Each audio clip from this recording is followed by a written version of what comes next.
Hi everybody, my name is Liz Rivera. I'm the Gem State Medium. Welcome back. Over the years, as long as I've had my Facebook page, and actually even before that, I have gotten questions all the time, or worse, comments from people asking me or telling me that what I'm doing as a medium is evil. And a few days ago, I received a message from a person asking me basically the same thing. I get questions like this all the time, including from people who are mediums but have always been afraid to even say anything that they experience spirits, ghosts, and communicating with the other side, strictly because they've been taught that to even talk about it or think about it is in some way opening a door into the dark realm. So today I would like to answer that question the best I can. For me and a lot of other mediums, I didn't choose to be a medium. I didn't even know what a medium was. I have said over and over again, the first time I ever remember seeing a ghost or understanding what I was seeing was a spirit, ghost, entity, apparition, call it what you will. But the first time I recognized that was when I was 9, probably 74, 75-ish. And there weren't all the ghost shows. I mean, people didn't even have cable yet. Like, I didn't know anything about it other than Casper the Friendly Ghost or Halloween cards. That was about it. That was my experience with it. So I do find it hard to believe that I would be given a gift like this as a child if it was something bad. I have a daughter who started seeing ghosts when she was 4. Actually, she was about 2.5 when she first started talking about the people in the, at the time in this house that we lived in, which was 102 years old at the time, about the people talking to her, and so she didn't want to go into the bathroom by herself or be in the bedroom by herself anymore. So as soon as she was vocalizing, she started talking about it. By the time she was about 4, it got to the point where I did some research on the house and found out that she was 100% right about this house in Idaho being connected to the Civil War.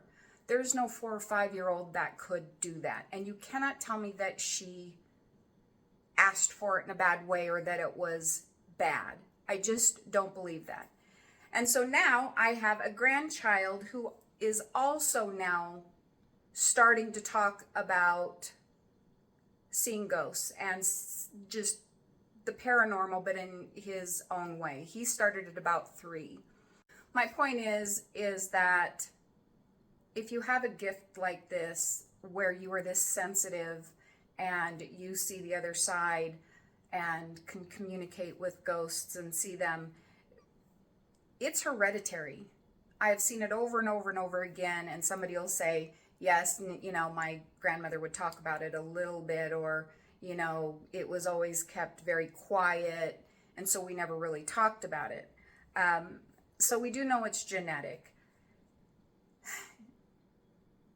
People are always saying, if you keep doing this, whatever, then it can be bad and you can let things in. Well, I'm here to tell you, if you are a medium, it doesn't go away. You can't just, some people are so afraid that it can get quieted or shut down, but the vast majority of us, it's there and it's part of us.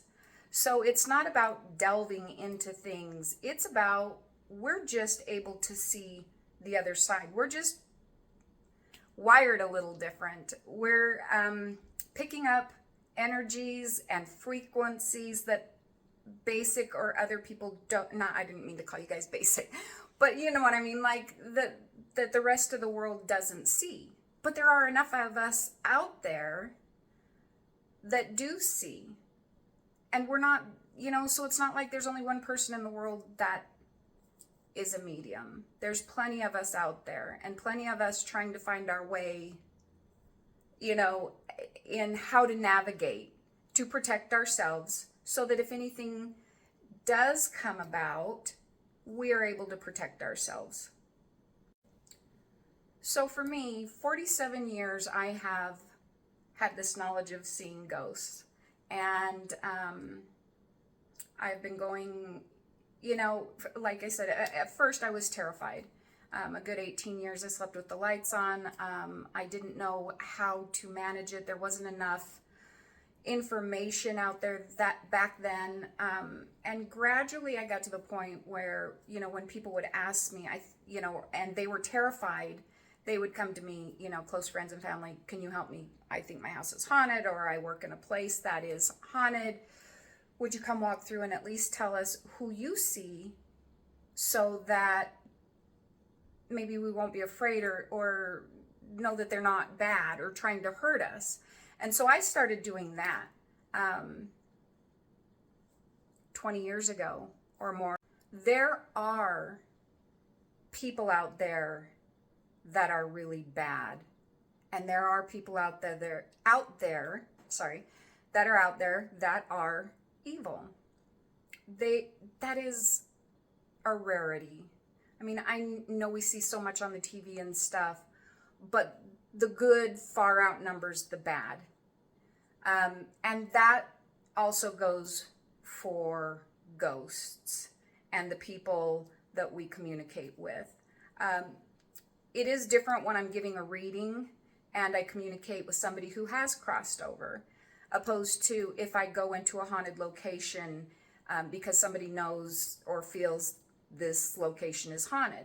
Now, I'll go into those, and mind you, when I do go in, it's always to help.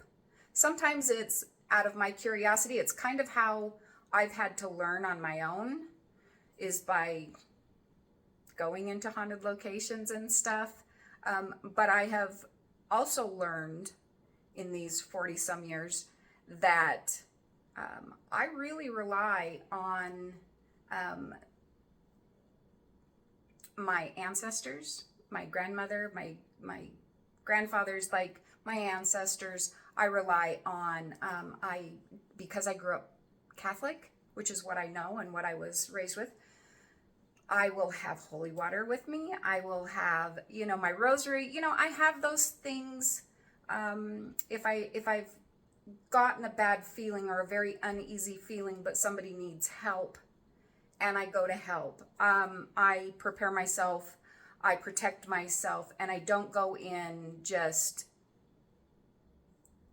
all willy-nilly. I mean, I also don't believe that every haunted location is just filled with bad ghosts. Again, if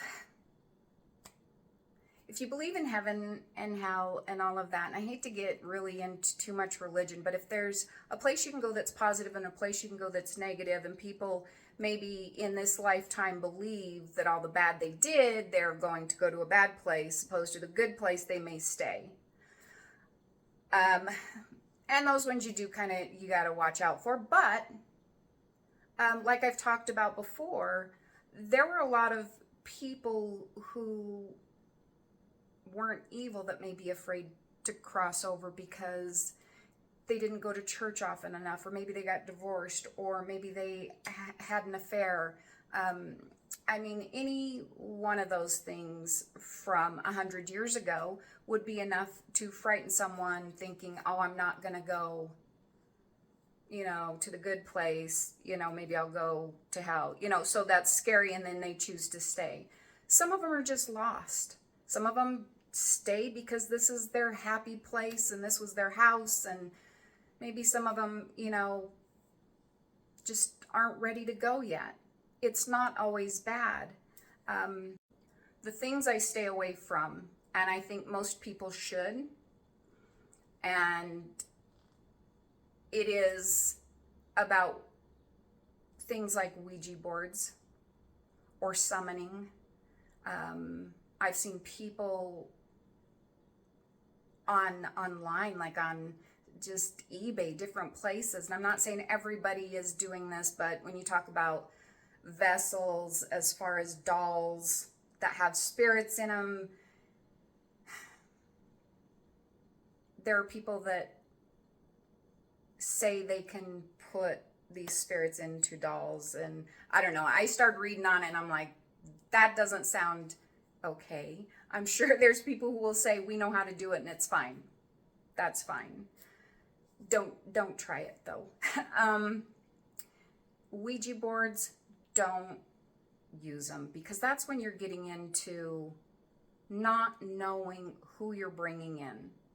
They are not, or were not, centrally located when they passed to that location. You're pulling and asking for anybody and everything to come in, anything for a thrill. And that's kind of dabbling, and that's something I would not do. So yes, there are things that people get into that are not good. And that would be more evil and bad, in my opinion, as far as what they may bring in. So, gosh, I would steer clear of seances, pendulums, if you don't know what you're doing, Ouija boards, summoning, like all that stuff. That's completely a different area than being a medium. Totally separate. What we do is just simply communicate with ghosts. We're a receptor. We're like a secretary or a radio. We're transmitting information and translating that energy that we're picking up for people. Even going into haunted locations, again, like I said, I'm very careful before I go in, and I'm looking to help. I've been doing this for 45 plus years that I've seen ghosts or know they're around, and I try to be as careful as possible. So this isn't something that I just decided to take a few classes, or I wanted to, learn how to be a medium, or because I like the ghost thing. This was something that I was born with, as are a lot of the very strong mediums. It's just part of them, and they're not bad either. They want to connect you to their loved one and help out and do good with it. And best intentions are what and who we are. We want to do good. Like, if I can bridge that gap sometimes, I am thankful I can do that. Yeah, I hope that makes sense, because we really are here to help. It's a gift that we were given, that we didn't particularly choose. So why not use it instead of trying to ignore it? Because you're not going to ignore it. But, thank goodness it's there, because maybe we're supposed to do something with it. Maybe we are the ones who, we need to help. And if we can, I'm always willing to try. Whether it's a home, a business, people, connecting them to their loved ones when they come in for a reading. That's what I want to do, is connect and help. So I hope that, again, makes sense. So anyway, I'll talk to you later. Bye.